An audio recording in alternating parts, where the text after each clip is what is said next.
Hello everyone, রূপা simple blog নিয়ে চলে এলাম তোমাদের সাথে নতুন একটা ভিডিও।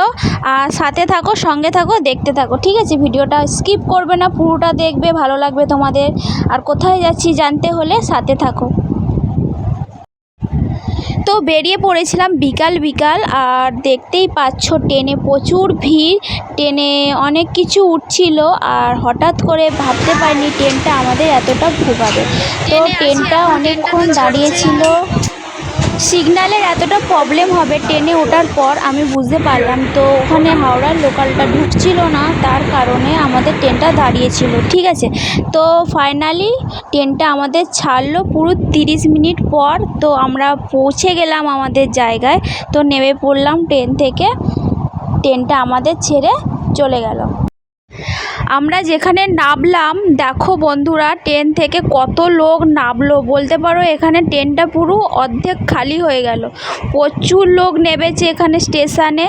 তো ট্রেনটা ছেড়ে দিল, ট্রেনটা বেরিয়ে যাচ্ছে, সাথে থাকো।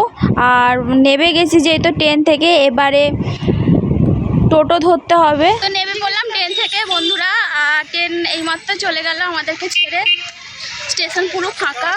চলো গাড়ি ধরতে হবে।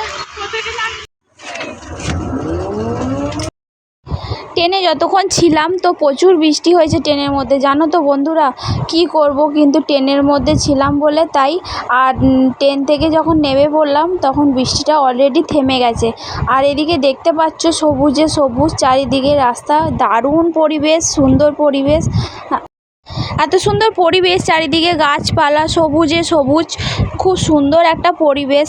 আর আমার এত ভালো লাগছিল যে কি বলবো তোমাদের, জানি তোমাদেরও খুব ভালো লাগছে দেখে।